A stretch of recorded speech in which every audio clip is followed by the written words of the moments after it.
Welcome to the Chlorine Institute's presentation on preventing non-accident releases, or NARs, by properly securing sodium hydroxide solution and potassium hydroxide solution tank car shipments. Sodium hydroxide solution and potassium hydroxide solution will collectively be referred to as caustic throughout this video. During this presentation, you will learn the definition of an NAR, see a review of caustic tank car NAR data, and learn tips for preventing caustic NARs. The tips provided in this video are applicable for both loaded and residue tank car shipments. What is an NAR? NAR stands for Non-Accident Release. It is standard metric used by the U.S. Department of Transportation, or DOT, and Transport Canada to measure trends in hazardous materials releases during transportation. NARs single out releases that occur in transit but are not related to an accident. Per U.S. regulatory requirements, all releases of hazardous materials from transportation functions are required to be reported to the DOT by completing and submitting a DOT Form 5800. Transportation functions include, but are not limited to, the transportation or movement of the product in commerce, as well as on-site loading and transloading operations when a carrier employee is present. See Section 49 of the U.S. Code of Federal Regulations, or 49 CFR, Part 171, for more details on reporting requirements. These reports may be completed by the railroad or trucking company while the package is in transit, or by a plant employee if the incident is on-site. The DOT database includes reports for all modes of transportation and all package types, including rail cars, trucks, drums, cylinders, totes, etc., and for all phases of transportation, including loaded and residue shipments. It is important to note that a residue shipment is not considered empty. According to DOT's definition, residue is the material remaining in the tank car after its contents have been unloaded to the extent practicable with properly functioning equipment. Empty only refers to containers which have been cleaned of their hazardous contents and purged of hazardous vapors, leaving no amount of hazardous product. In the rail industry, tank cars containing less than 7% of its material capacity are considered transporting residue. The Association of American Railroads, or AAR, has certain responsibilities designated by DOT for overseeing the operations and performance of the rail industry, including tank car aspects. Under a task force of its tank car committee, the AAR tracks NAR incident data regularly and develops guidance and resources to aid the industry in reducing these incidents. The data used in AAR's analysis is not to be confused with that which is reported in the DOT database, because AAR only considers incidents that occur while the tank car is in the railroad's possession. For example, the AAR does not consider incidents that occur during on-site loading and unloading at a shipper's or receiver's facility. More details regarding AAR's NAR tracking and guidance may be obtained through their website. Releases that occur during transportation functions are reported differently than releases within plant processes. The primary difference is that for transportation-related releases, there's no reportable quantity threshold, or RQ, as established by the U.S. Environmental Protection Agency, or EPA, which needs to be reached to trigger reporting. All transportation releases, no matter the quantity, require reporting to DOT. Basically, if you can see it, smell it, or hear it during transportation functions, it is an NAR and requires reporting to DOT. NARs can be very expensive. The true cost of an NAR includes a wide variety of expenses, such as medical costs associated with personnel exposures, costs to mitigate the spill, and ongoing costs associated with necessary environmental monitoring after cleanup. Costs are also incurred when resources and equipment have to be redirected, resulting in facility operation disruption and lost utilization of the tank car. Another potential cost for tank car spills are railroad fines. Some railroads fine shippers for NARs due to their own rail service interruption, which may be fixed cost or variable based on the length of the service interruption the railroad incurs. The Federal Railroad Administration, an agency under the DOT that is responsible for rail activity, can assess fines for NARs, which can be costly and sometimes involve lawsuits. Also, as a result of an NAR, your company and the railroad can suffer a damaged public perception, another real cost that is difficult to quantify.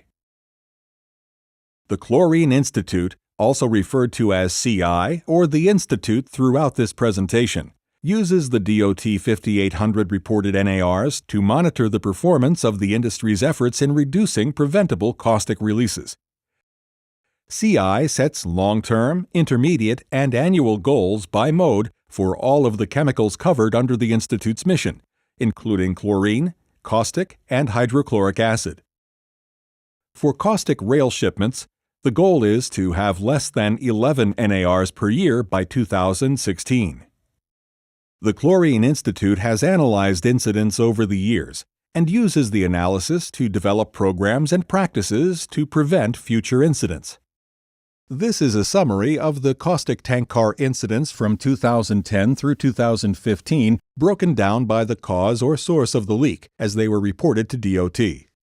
The dark red bar reflects releases from the pressure relief valve or rupture disc assembly, typically due to overpressurization or pressure surge during transport.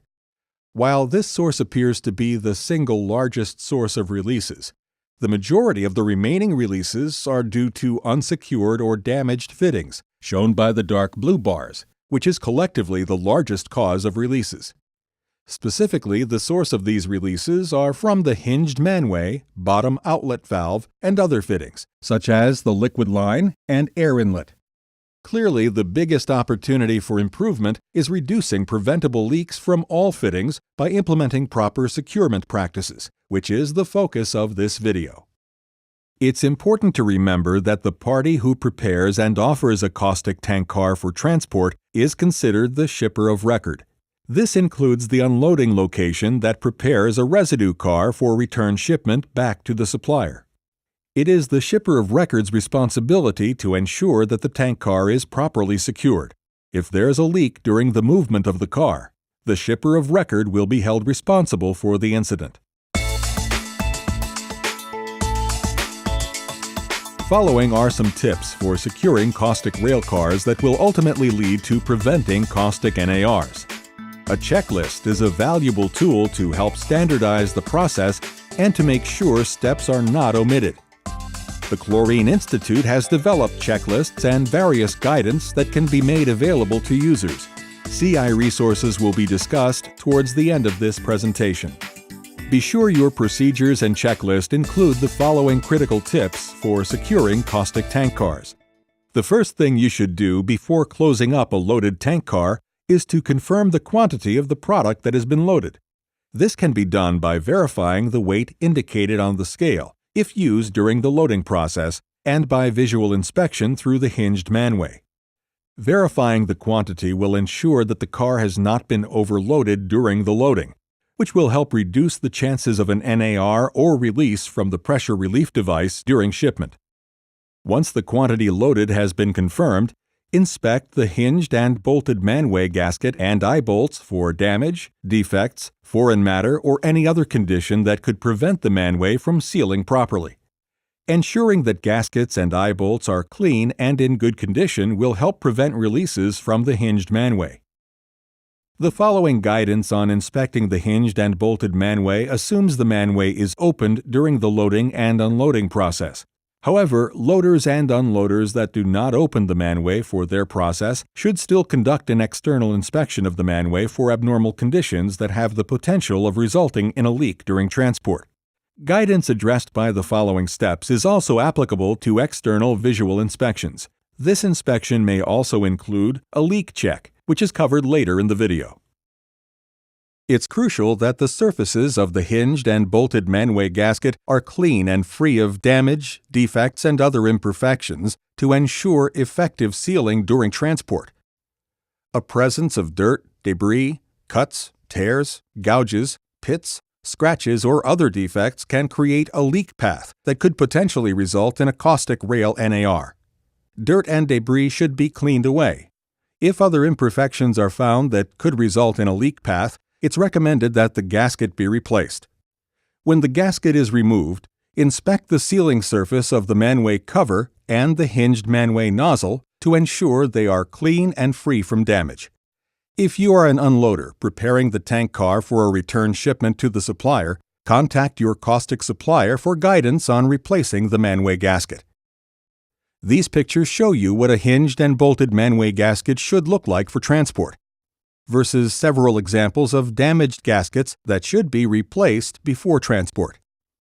Prior to closing the hinged and bolted Manway, it's crucial to inspect all of the Manway eye bolts, including the safety eye bolt at the Manway handle and eye bolt threads, nuts, and washers.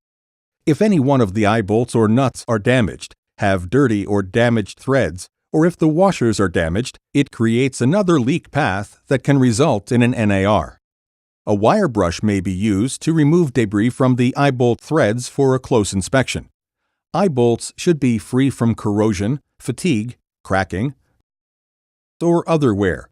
Nuts should be inspected for cracking, stripped threads, or other wear. Washers should be inspected for proper size, cracks, bends, and other wear. There should not be any missing or damaged eye bolt hinge pins.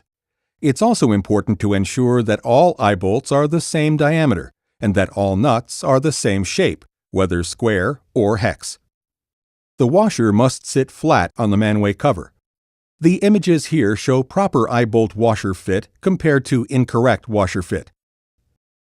An additional inspection should be done on the safety eye bolt, which is slightly different from the other eye bolts, to ensure it continues to function as intended. Prior to opening the Manway, any internal tank pressure should be relieved through the vent valve.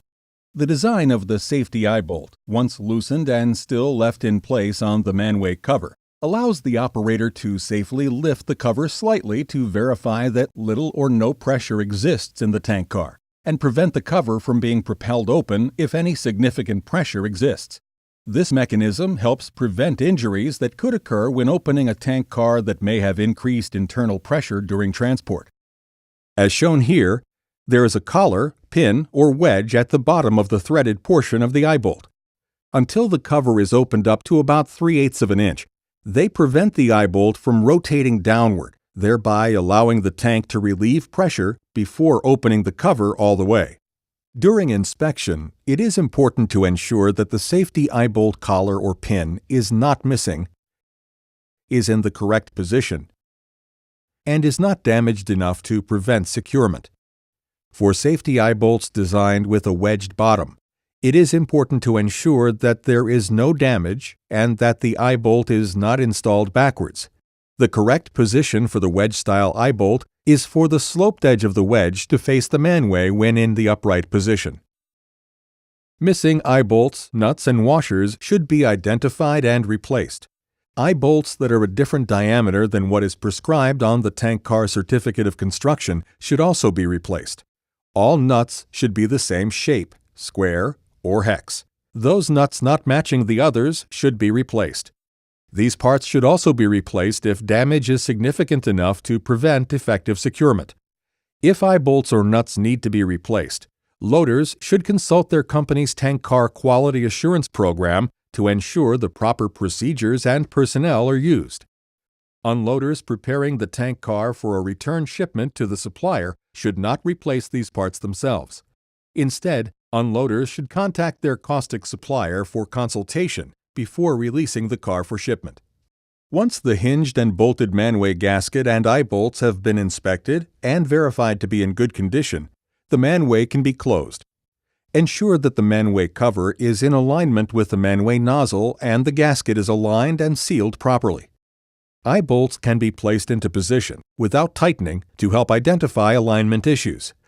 If the Manway cover does not appear to be aligned, inspect the Manway hinge pin for damage and the hinged Manway nozzle for roundness. A bent or damaged hinge pin or a flat out-of-round nozzle can prevent the Manway from aligning and sealing properly. Sealing may also be impacted by rolling, pinching, or misalignment of the gasket. Gaskets and hinge pins should be replaced as needed, per the Caustic Supplier Company's Tank Car Quality Assurance Program. Also, contact your supplier if you identify an out-of-round nozzle before shipping the car. Once all the hinged and bolted Manway eye bolts and gaskets are in good condition and in alignment, all eye bolts should be tightened using the proper crisscross or star pattern torquing method. Sample torquing patterns are shown here for hinged Manways with 6 or 8 bolts, but the concept is similar for Manways and fittings with a different number of fasteners. All fasteners should be tool-tight. Tank cars with protective housings may make tightening fasteners more difficult due to given clearances. If you have difficulty tightening fasteners, contact your supplier for recommended tightening practices. This is an important step, particularly for unloaders. After the tank car has been disconnected from the unloading process, it is important to ensure that the bottom outlet valve or BOV arrangement is properly closed and secured for shipment. There are several types of bottom outlet valve arrangements, all of which are comprised of an internal or external valve, ball or butterfly, and a cap or plug and chain assembly. Tank cars may also have an external auxiliary valve and/or a fitting with a top fittings arrangement that is engaged to operate the bottom outlet valve, referred to as a top-operated bottom outlet valve. Bottom outlet valves may also have differently designed handles, whether they be fixed, remote, detachable, and/or disengaging. Most caustic tank cars in service have bottom-operated arrangements. The pictures shown here are examples of bottom outlet valve arrangements currently used in service. Sometimes you may come across a tank car that has a top-operated bottom outlet valve arrangement, which these pictures reflect, currently used in service. In an effort to further reduce the potential for releases from bottom outlet valves, the rail industry has innovated new BOV handles. The intent of the new designs is to avoid accidental engagement and opening of the valve during transportation. These handles may be stowed separately, located completely within the skid, or disengaged from the valve when in the closed position. The pictures shown here are examples of new bottom outlet valve handles coming into service. It's recommended that you contact your supplier if you have questions when operating with these new handles. We just showed you a wide variety of bottom outlet valve arrangements you may see on a caustic tank car in your plant. But regardless of the type of bottom outlet valve arrangement installed, the primary takeaway is that it is crucial that the valve is completely closed, both the internal and external valves, the cap or plug is threaded into place, the chain is attached, and the valve handle is secured in its correct position prior to releasing for transport. It is important to ensure that the tank car's pressure relief device is closed and properly secured. Either of two types of relief devices may be installed on the tank car: a pressure relief valve or a rupture disc, as shown here. While both types of pressure relief devices are acceptable for caustic service, it is recommended that a reclosing safety relief device is used, such as a spring-loaded pressure relief valve, to help reduce the likelihood and size of an NAR. Pressure relief devices on caustic tank cars are typically rated at 165 psig, but some cars may have devices rated at 75 psig. Both ratings are acceptable. However, a higher rating of 165 psig will help reduce the likelihood of an unintentional product release from the relief device due to pressure surges in the car while in transport. If the car is equipped with a rupture disc as opposed to a pressure relief valve, careful inspection of the rupture disc assembly must be done prior to offering the tank car for transportation to ensure damage or defects are not present that could alter the intended operation of the device. In general, this can be achieved by cutting or removing the cable seal if present, removing the cap, inspecting both sides of the rupture disc, reapplying and tightening the cap, and installing a new cable seal if needed. After the cap is removed, determine if the rupture disc had blown during transit due to pressure surge within the tank car. An example of a blown rupture disc is shown here. If the rupture disc is present, look for cracks, signs of excessive wear, corrosion, missing components, and other evidence of altered condition of the device throughout the inspection process. These pictures show examples of rupture discs with altered conditions that should be addressed. A blown rupture disc, or rupture disc showing any other altered condition, should be replaced with a new disc, which can be obtained from your caustic supplier. Different style rupture disc assemblies may require different inspection and assembly steps. Note that the removal of the rupture disc is not required on tank cars that contain residue, per DOT regulations. In other words, unloaders are not required to remove the rupture disc for the visual inspection. Not removing the rupture disc and instead leaving it in place during inspection helps prevent errors in reassembly and therefore reduces the chances of an NAR. It is recommended that you refer to the DOT regulations in 49 CFR Part 173 and consult your supplier for more detailed requirements and instruction on inspecting rupture disc assemblies. After inspection, it is crucial to ensure proper assembly and securement of the rupture disc assembly. Be sure the disc is installed with proper flow direction. Original equipment manufacturers, or OEMs, provide instructions to ensure proper orientation of the disc and housing assembly. Loading facilities may also conduct a pressure leak test to ensure proper functioning of the rupture disc in addition to removing the disc for visual inspection. After all fasteners on all fittings have been properly tightened, verify that all openings to the tank car are closed and properly secured. In addition to the hinged Manway, bottom outlet valve, and pressure relief device that were previously discussed, this includes closing all other operating valves and fittings after the car is disconnected from the loading or unloading system, and fastening all bolts used to secure these fittings to the tank car, regardless of whether or not they were used during the operation. All fittings on a tank car should be leak-free and tool-tight prior to shipment. Tank cars with protective housings may make tightening fasteners more difficult due to given clearances. If you have difficulty tightening fasteners, contact your supplier for recommended tightening practices.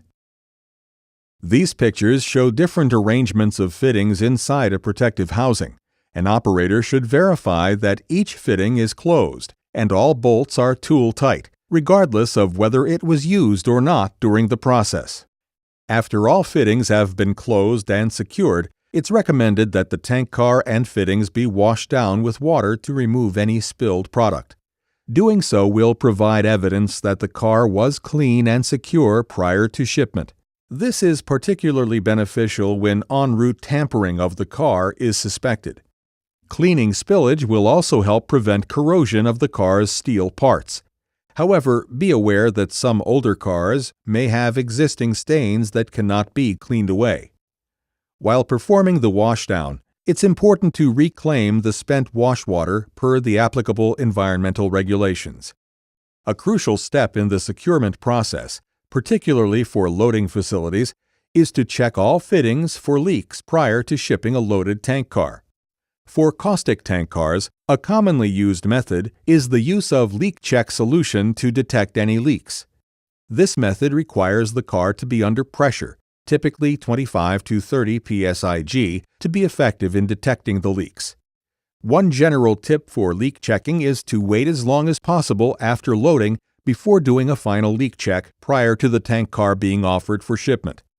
A long leak test dwell time may allow very small leaks to develop and become detectable. Some shippers hold cars up to 24 hours prior to shipment and conduct a leak check as close to that time as possible before releasing the car for shipment.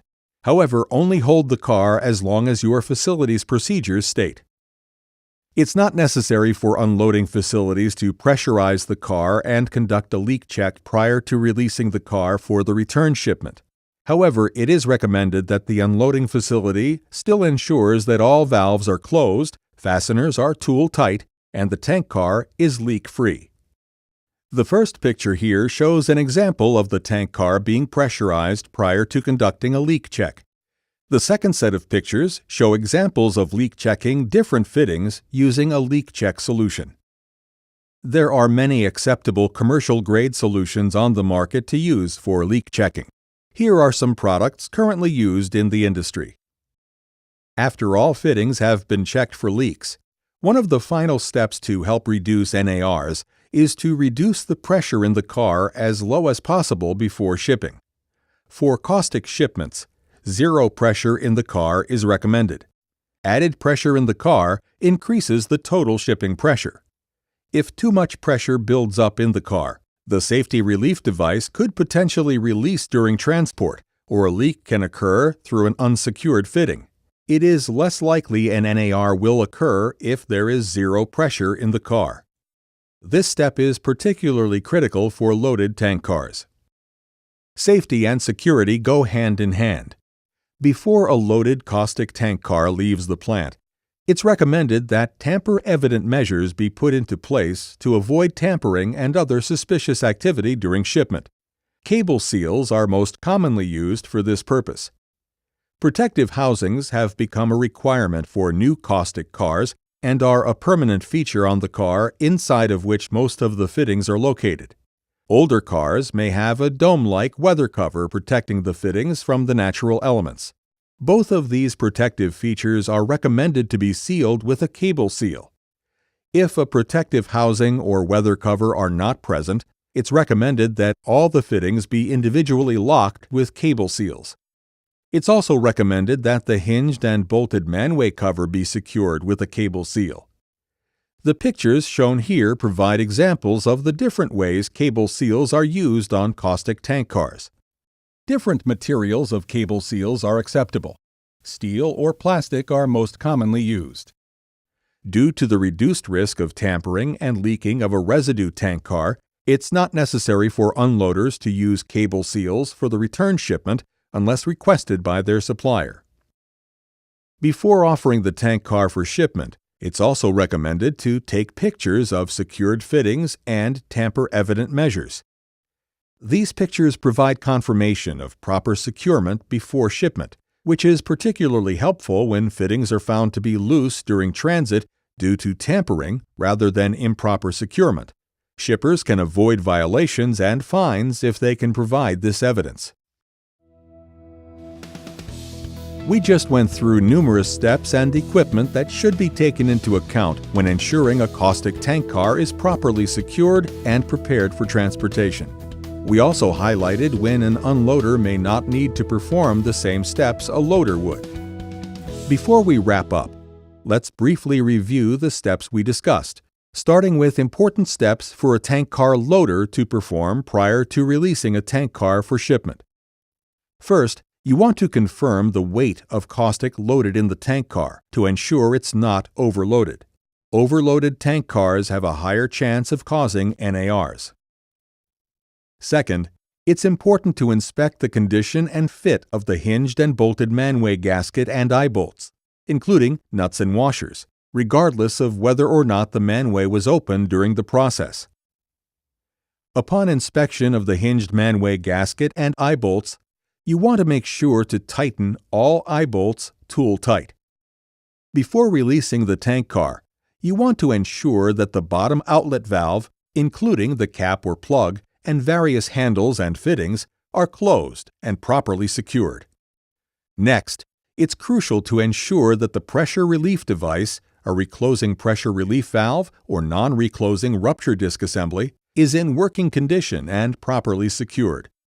If a rupture disc is installed, you are required to perform a full visual inspection of the rupture disc and its housing, including removal of the rupture disc.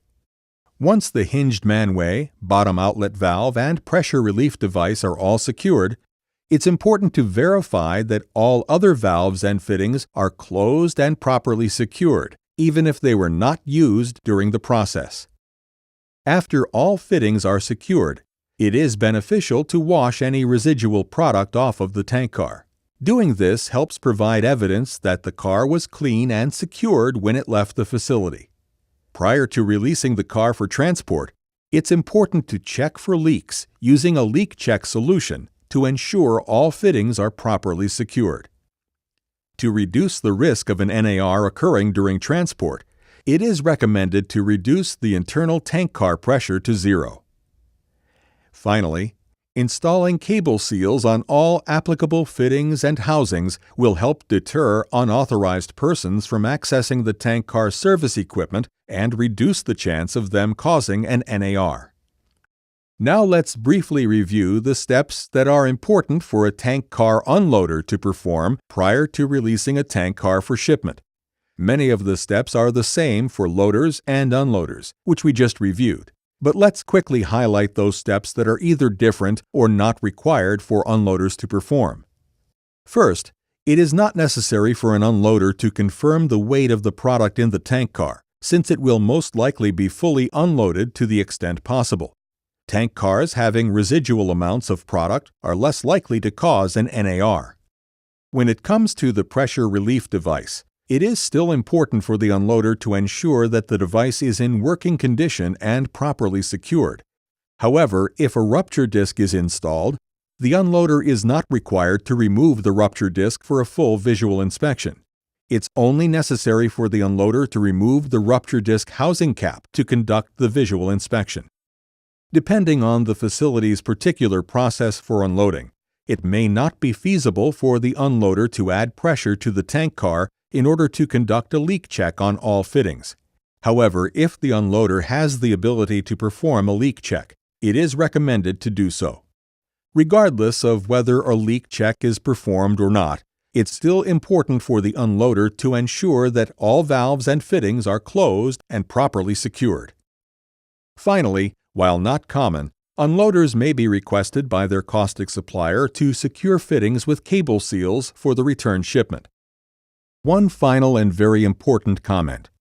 If for some reason the tank car cannot be sealed properly and leaks continue to be detected, it is critical that you do not ship the car. Tank cars having active leaks are prohibited from transport by DOT regulation until the leak has ceased. If transport is required to repair an issue causing a leak, a one-time movement approval must be obtained by the caustic supplier from DOT to allow movement to a tank car repair facility. If you are offering a return shipment, mark the location of the leak and contact your supplier immediately. Your caustic supplier will work with you to address the leak and properly prepare the car for return shipment. The Chlorine Institute offers a variety of pamphlets and other information that addresses the safe handling of caustic. Pamphlet 87, Recommended Practices for Handling Sodium Hydroxide Solution and Potassium Hydroxide Solution Caustic Tank Cars, provides general guidance on handling caustic tank cars, including loading and unloading steps. Pamphlet 87 also includes a sample checklist that may be used for preparing a tank for shipment. This pamphlet also references relevant U.S. and Canadian hazardous materials transportation regulations. Most Chlorine Institute publications are free and available for download from the Chlorine Institute's website. Additional NAR guidance may be found on the AAR's NAR website at nar.aar.com.